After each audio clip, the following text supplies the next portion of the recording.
Have you ever been scrolling through one of your playlists on Spotify and found that a song that you wanted to listen to has become grayed out and can't be played? Or maybe it just outright disappeared? It's happened to me quite a few times, whether it's because the artist has pulled the songs themselves from the service or because digital rights can be pretty funky to deal with, especially when it comes to distributing music outside of the US. This would be a very good segue into a VPN sponsorship, if I had one. Streaming gives no guarantee that your music library will be there forever, because it's not really yours. And that's the trade-off of being able to pay a relatively cheap fee per month to access most of the world's music anytime and anywhere you want. But one day, an executive from UMG could just wake up and just choose chaos, and then boom, a quarter of the popular music on the platform can just disappear. The other trade-off is also that artists who made the music kind of get screwed. The payout per 1,000 streams on Spotify is criminally low, like worse than my base level ad rates on YouTube. Someone with 2,500 subscribers, which feels so wrong considering the amount of work and effort and passion that goes into making music versus that one video I made in a day where I got mad at a video game for being bad and greedy. These are kind of some of the reasons why I decided to start collecting physical media again. I like the idea of owning something that won't disappear on me one day and buying something that gives back a little more to the artists themselves. And to be honest, it can look pretty cool displaying it on a shelf. CD and record collecting once seemed like a very novel and hipster thing to do, but I kind of get it now. Unfortunately, it's super expensive, especially collecting vinyl records, which is why I only own 16 albums, despite the fact that I've started collecting them a year and a half ago. So today I wanted to go through and show you all my quote-unquote collection of vinyls. And if you like this kind of content, then let me know, because I would love to do the same thing with my physical gaming collection and also my Blu-rays and DVDs sometime in the future. The DVD one might be a bit hard though. I recently acquired about 10 of these tubs just full of DVDs from someone. I don't even know what's in them. Based on this box, I don't have high hopes. It's like a game loot box, but the bad pulls are very obviously pirated copies of Brother Bear. And look, you may be thinking that this video has come out of left field a little bit, and the truth is it has. I was supposed to get a new piece of tech in the mail today, and I was going to try it out and review it, but then it just didn't come. And I'm going on holiday very soon, and so I kind of panicked because I had no backup plans and I didn't want to go, 3 weeks without uploading. You can tell that I'm really good at this YouTube thing. So without further ado, let's get started. I hope you enjoy the video. So the first vinyl album that I've got here is Song Machine by Gorillaz. This was their first kind of real project after the disaster that was Humans, which I don't think was such a bad album. It was just extremely bloated, and maybe they just needed to condense their vision a bit on that one. But Song Machine is basically just an album filled with singles. There isn't really much cohesion throughout the album with all their tracks, but honestly it's pretty banging. This is the collector's edition. I'm not sure if there was a colored vinyl edition for this, but I didn't end up getting it if there was. Kind of a deluxe edition, so it comes with a lot of cool artwork for all of the different tracks. But yeah, I really like this one because there is just a lot of cool Gorillaz artwork. And if you're a fan of Gorillaz, like I am, then this is all kind of part of why you love Gorillaz. There is just a lot of really good artwork in this album.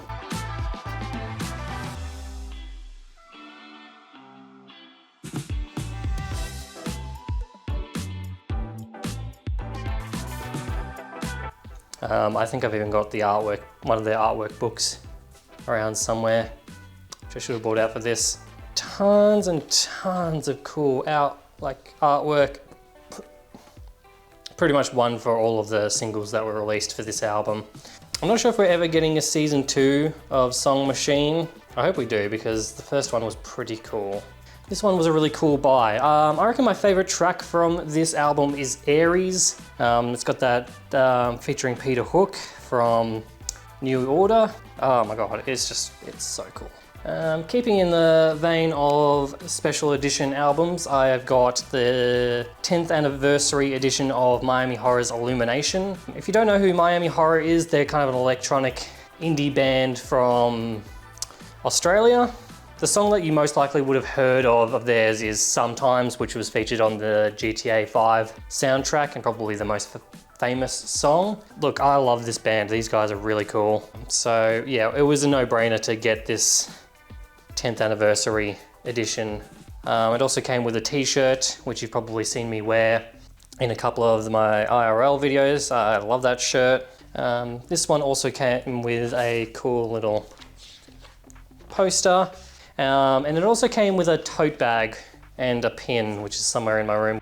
My favorite track from this album is Hard to Choose. This is one of very few albums where I think I like every single song on it, which is very rare for me to like just completely vibe with the entirety of an album. Usually there's one dud song, but no. Illumination is one of my favorite albums of all time. My favorite song would have to be Moon Theory. This 10th anniversary album also features like remixes and kind of B-sides. One of my favorite ones is Lucid Stream, which is kind of just like a 25-minute album mix, which just kind of mixes together all of the songs from the album in like a 25-minute version, like one track. And it's really, really cool. Yeah, it's a hell of a ride. I highly suggest listening to this album if you're into like kind of electronic, kind of vibey indie music. I would definitely love to pick up the other albums. I reckon might even pre-order the new one that's coming out next year. I do have their second album, Miami Horror's second album, All Possible Futures, on CD somewhere. It lives in my car for when my Bluetooth doesn't work. Next up we have the Arcane album. I already went through this one when I did the collector's edition unboxing as a bit of an extra. So I'll leave this to past me to talk about. First up, we've got the little vinyl. I like when they come in these little black slip things because I don't have to go and buy these if I ever want to display the like case on my wall or something like that. These things are expensive, and a lot of vinyls actually just don't come with this. They just come like straight in the cardboard. It's like, that's kind of crazy to me that people package their stuff like that. But this is a nice little cool colored vinyl, which looks really, really cool. Oh, the back looks better. I know, I kind of just bought this for the look. I didn't really buy it for the music, although Dirty Little Animals, that's an absolute banger. Playground's pretty good as well. Oh, unfortunately though, there is an Imagine Dragons song on this soundtrack, so I kind of now own Imagine Dragons on vinyl. I'm searching to behold the stories that... Yuck. The soundtrack also came with this cool fucking poster. Let's see if I can get it all on camera. I mean, this isn't it, but this is like, just this looks pretty cool. But this folds out. But that's, yeah, a really awesome poster. So I reckon I might get this one framed. Wish there wasn't those fucking lines because they packaged them like assholes. My favorite track from this album is Dirty Little Animals by Bones UK. Oh God, that song goes so hard. Oh, I didn't even realize, you probably can't see this, but there's like a little, holy shit. There's like a little engraving towards the middle, and then it says Righto Games. Oh my God, I've never seen that. I wonder if the camera will pick that up. The little Righto Games bit. It may or may not. I'll take a picture of it later. I will be getting the season 2 one when that comes out. Why do vinyls never play nice with their packaging? There definitely needs to be like a better standardized way of like just housing vinyls, because they just don't love that. Next up we have Jamiroquai, High Times singles. So this is a just a kind of the best of Jamiroquai from 1992 to 2006. I know a lot of people don't go for best of vinyl collections, or whatever the train of thought is. I don't get the whole... I can get it from a collector's edition standpoint, but I think I'd rather have an album with all of the songs that I actually like from the artist in one form, and this is what this is. I don't really like Jamiroquai's albums as a whole, but I pretty much love all of his singles, and this just has like all of the ones that I love, like Virtual Insanity, Cosmic Girl, Don't Give Hate a Chance, Canned Heat, Little L. Pick any of those, they're all my favorite tracks. This is a really cool collector's edition album. It comes with a little slip mat thing, which is awesome, and I'm pretty sure this has, it does. Vinyl albums themselves are colored, which I really, really love. I'm addicted to collecting colored editions. If it's a special edition and it's colored, it's usually that is what puts me over the edge of if I actually end up buying it. Super awesome, Jamiroquai, electronic funk. I don't think I need to tell you if you need to like listen to Jamiroquai or not. You've probably heard them. Another really cool buy, I bought this one from JB Hi-Fi just as an impulse. I think I was buying my computer monitors and then I came across this and just said, fuck it, why not? I'm gonna love just cutting through, like me just struggling with the goddamn packaging of every single fucking vinyl. I'm not gonna spend too much time on this one. I think everyone who collects vinyls probably already has random access memories. This one did come with a little booklet. It just has all the lyrics for all the songs, as well as kind of like schematics of the helmets. And it's kind of neat. I don't think there's much to see here. You know, everyone has this album. If you ever go into someone's house, one of those people who displays vinyls, like on their wall or something, you will see this. You'll see something by The Weeknd. So we've got Broken Bells, Into the Blue. Broken Bells are kind of like an alternative band duo. I know it's one of the guys from the Shins. I can't remember who the other guy is in it, but I love Broken Bells. This isn't my favorite album. I mostly bought this for one song. Is this actually... This looks dirty, but I think this is actually a part of the thing. I haven't ever opened this. So this is their third album. Honestly, probably my least favorite of their albums, but it has one song that I absolutely adore. So my favorite track from this album is Love on the Run, which is a 7-minute track, which if you're a long-time fan of mine, you would have heard at the end of EHSB, the movie. Made it through that. That was the song that played through the montage of screenshots at the end. But again, a colored vinyl with one of my favorite tracks of all time. I would love to pick up Broken Bell's other two albums on vinyl. They're kind of on my wish list to get whenever I run into them. I love this. This is so cool. Just straight purple. Nothing too special about this one, but you know, it's just a cool little guy. This is another one of those, every vinyl collector has this or has a bloody Justice album. This is just the normal, I think, Cross album. Yeah, it's got a black vinyl.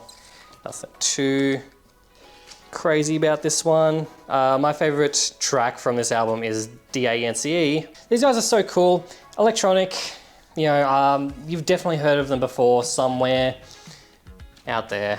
This is kind of just like a must-have for people who just collect vinyls. So next up we have two albums by the same band. This is the Jungle Giants, Love Signs. Favorite track is Love Signs. I haven't actually listened to this album yet. I haven't even tested out this vinyl. Another one of these colored vinyls, which I love so much. Look at this one. This is just hot pink, like fluoro pink. I love this. This is sweet as. If you're an avid Triple J listener, then you've already heard of Jungle Giants and you've heard Love Signs a million times probably. Just another cool band that I like certain tracks of. Like I said, I haven't listened to this whole album. I might actually have to go do that. Same again with this one, Quiet Ferocity by Jungle Giants. I really like the artwork of this one. Look at this cool fucking leaf. I always love looking at like album art and stuff like that. Vinyl soundtracks seem to always have that in abundance. Look at even the vinyl sleeve is kind of cool on this one. Oh yeah, this is a colored vinyl as well, so we'll take that out and have a look at it. This one is a slightly less hot pink. This is just a kind of wallpaper color. Used to Be in Love is my favorite track from this album, and yet again, I haven't actually listened to the whole album of this one. I really need to do that because this is kind of... Jungle Giants is like one of those bands where you just hear a single from every couple of years and go, yeah, fuck yeah, I love this. And then you never look into it further. And considering I own two of their albums, I should probably actually go and listen to their stuff. That's really bad. But kind of on the opposite end of that spectrum is another band that I own two albums for, and that is Bloc Party.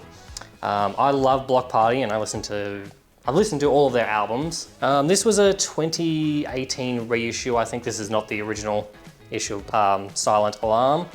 What's going on here? Oh, this is the vinyl sleeve, whoops. This one's just kind of a standard issue black vinyl. And this is where it becomes hard to like kind of pick a favorite track. Probably Banquet or Helicopter, This Modern Love.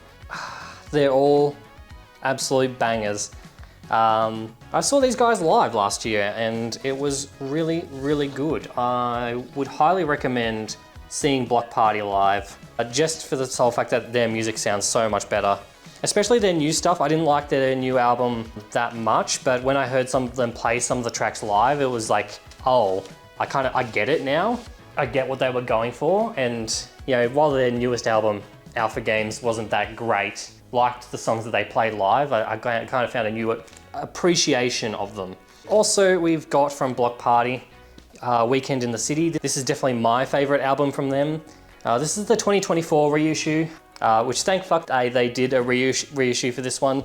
Finding a vinyl copy of this soundtrack before they did the reissue, it was like, it would set you back maybe $300 to $600, depending on like what the condition of it was. And so I'm so grateful that the band, you know, decided to do a reissue. They decided to re-release a lot of their like lost songs on Spotify as well this year. Like 2 more years, that was just not on any streaming service at all forever, probably due to rights issues. Got the lyrics on the back here. This is the band. This is another colored vinyl edition. So this is a dark green. Yeah, like I said, this is by far my favorite album of Bloc Party's. I know that's kind of like a unpopular opinion. I think everyone loves Silent Alarm, which is fair. It's, you know, it's my second favorite. I see the appeal. This is an album I kind of just grew up on. I love this to bits. Tracks that I like from this album are Hunting for Witches and I Still Remember, but The Prayer takes it out as my favorite. God, Bloc Party, what can you say about them? I love these guys. If you have a chance to see them live, do it. If you live in the UK, you have no excuse to have not seen them now or to go see them because they're always doing gigs up there. But if you ever get the chance, you see, oh, Bloc Party's in town, go see them. They're so good. Next up we have Foster the People, Tortures X. So this was another 10th anniversary re-release of their album, kind of a deluxe version with extra tracks on it. All of the D-sides, new remixes. This has a misprint. So this one's weird. The back of this one has a misprint. So it says side B over here and side D, but this is actually meant to be C and this is meant to be B over here because this is the original album on the first disc and this is the second part. So I don't know why that's like that. That's really strange. So everything on this one is part of the deluxe kind of reissue. The Pumped Up Kicks Nox remix is pretty good. Same with the REC remix for Houdini. Hard to pick a favorite track from this album. This is another one where I just kind of like every song on them equally. Probably Helena Beat, but everyone knows Pumped Up Kicks. You know, that was the song that was like super popular from them. I love the artwork of this album. I like that, like each of these little guys that just kind of represent a track on the album. Really cool design. Another colored disc. Let me get one out. Oh my fucking God. Get out. Oh, you menace. So yeah, this one's a bright orange. So yeah, this was a really cool buy. This was one of the first ones I actually bought because I've only really been collecting vinyls for the past year and a half, really. And this was a kind of one of the first ones I came across and I was like, oh, I actually really want this. I would love to pick up SHC. I think that is also a really good album. I've got that on CD, which lives in my car, which is kind of on my wish list to get as well, but I reckon it's probably too expensive. Unless they do a 10th anniversary re-release like they did this one, in which case I'll buy it instantly. Next up we have the Muppet Movie original soundtrack recording. I came across this on, I think, IM8bit, the website IM8bit, and it was on sale. It was only like $20 or something like that. Oh yeah, it says IM8bit down here. Yeah, it was only like $20. This wasn't the Muppets movie that I grew up on, although a lot of people did. I don't know, anyone under like the age of 30 has probably never seen the Muppet Movie, but oh my God, look at this. What's such a lovely little vinyl sleeve. Kermit and Miss Piggy. It's so cute. The vinyl for this one is also just green. It's Kermit green. Oh my God. This color brings back memories. When I was a kid, I had a bunk bed that was painted this color, and it was the color. This was the color I chose. That's kind of crazy. It's just like, this is the exact same color. Jesus Christ, that's so scary. But yeah, Muppets were a big part of my childhood, as was kind of anyone who was kind of my age or older. Probably grown up on some form of Muppets. Favorite track from this record has to be Rainbow Connection. If you can listen to it without crying, then I don't believe that you ever grew up on the Muppets. So next up we have the Gunship album. I believe this one is also a re-release. This isn't one of the original ones, which is why this is grey and not like the whole blue deal. I'm pretty sure this is a reissue. I don't think this is an original. This one also has some really cool artwork on it. The train here with a lot of trademark infringements. With a little Indiana Jones poster, there's Pac-Man, there's a Space Invader up here, Back to the Future. Favorite track is Tech Noir by a country mile, but this has also got the remix, the Carpenter Brute remix on it, so that's a coin flip on which version of the song I like on any given day. This one did come with a cool vinyl sleeve. Sleeve of this one has a cool little fake article.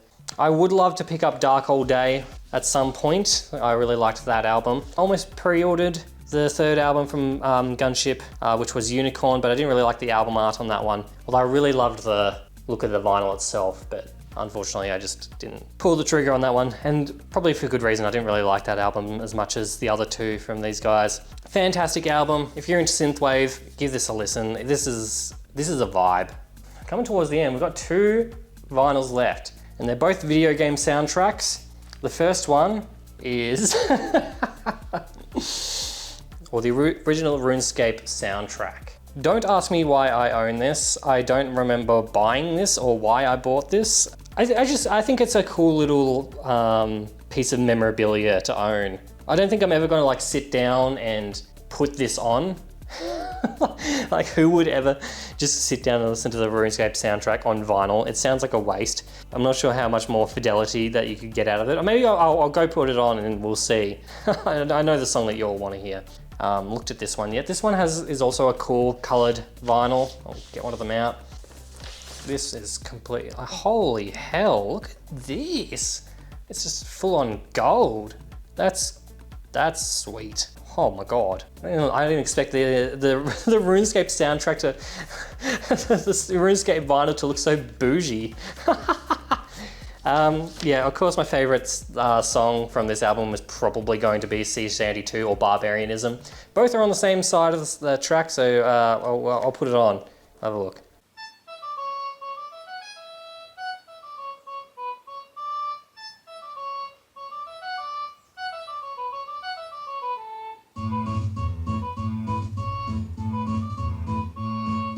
Yeah, it's a bit of a meme that I kind of own this. Like, owning this kind of represents like this kind of moment in my life where I kind of just lived on old school RuneScape for a couple of years. Well, the original RuneScape, like when it was back in 2007. Last but certainly not least is probably my biggest collector's edition, size-wise and kind of how much money I spent on it. And that is the soundtrack for Yakuza Like a Dragon. Technically the 8th mainline game, although it's, if you're going by numbers, it'll be Yakuza 7. We're not going to get into that. That's for another day, another video. I was pleasantly surprised by this game purely because of how fun it ended up being. I just didn't expect a turn-based Yakuza game to be fun. Something I expected even less was how banging this soundtrack was. This soundtrack it goes hard. So let's take a look at this one. We'll go a bit deeper on this one. So it comes in this big boy. Really cool. This has got 5 discs to it, so it pretty much contains the entire soundtrack, and each disc comes with its own, hang on, we'll get these out of the way real quick. Each disc comes with its own sleeve with artwork on it. So the first one has Old Mate Ichiban on it. It has some cool artwork. So yeah, each vinyl has its own color and kind of print on it. This is dusty for some reason. That's a bit concerning. I don't like that. How did this get dusty? It's just been in a fucking cover for its like entire life. My favorite track, or tracks, because it's kind of like a 2-parter, is Tranquillo and Appassionato. In the game, it's like this track that like kind of plays in the background while you're like going through like a raid. And then if you like trigger a battle, it'll like transition into the second track. And it's just really, really cool. Looking at these out of order, I don't remember who this dude was. Like one of my favorite, this game turned out to be one of my favorite games of all time. I can't remember who this dude was. I think he was just like one of the goons. Oh, he was like the main goon, like the main guy's like right-hand man kind of deal. I remember this. Also, oh man, look at this one. This one's really cool. Cool little blue tie-dye-ish kind of look. If Infinite Wealth, which is the game directly after this, also releases a soundtrack similar to this one, then I will also buy it, because the soundtrack in that game is also pretty much just as good as this one. I never expected a turn-based RPG to just have this crazy, hardcore, like electronic soundtrack. It is just wild. It has no right to go as hard as it does. And holy hell, they keep getting better and better. Like, look at this shit. This one has some of the karaoke tracks on it. And they might be fun to pull out. I highly recommend just listening to the soundtrack. I highly recommend playing the game first, actually. If the Steam sale is still on by the time this video comes out, then you should definitely pick up that game. It's probably gonna be only like 20 bucks. Totally worth it for what it is. We've got Zhao. Kind of a weird selection of characters to put on like the artwork. I mean, Ichiban and Psycho makes sense because, you know, they're main characters, but the Goon Guy and Zhao aren't exactly main characters. This one looks pretty cool. Orangey tie-dye, yellow. Not as cool as that purple one from before. And yeah, I love all the artwork. The artwork is cool. I like it. It's a nice touch. Last but not least, oh, we've got Ono Michio. I don't even remember if he was in the game. This is like from Yakuza 6. Weird. Oh, this one's kind of got like a clear. This one's got like a kind of puke, toxic green. Oh, this looks really cool in the right light. Hang on. See if I can't. If you can get it like that, it looks really good like that. When the light is bouncing off this one correctly, it looks much better than like just like that, where it looks kind of like flat green. I'm trying to get it. I may not. See, it looks cool from this side. It's probably like the best angle I can kind of get to show it off. I am planning on doing a review of Infinite Wealth sometime in the future, but because that game is so huge, it's kind of taken me a while to get through it. So yeah. So that's the last vinyl track I've got to show off. This one's definitely my favorite. I did leave this one for last. Thanks for watching this very slapped together video. Like I said, if you want to see me explore more of my physical media collection, then let me know by liking and commenting on the video. Thank you so much to my YouTube members, Controlled Killer, Melodia, and Yellow. And if you think my content is worth supporting financially, the option is there with a YouTube membership. Perks are on the screen. I also have a free to enter community Discord, as well as a Steam curator page if you are interested in exploring my content further. Thanks again for watching, and I will see you in the next video.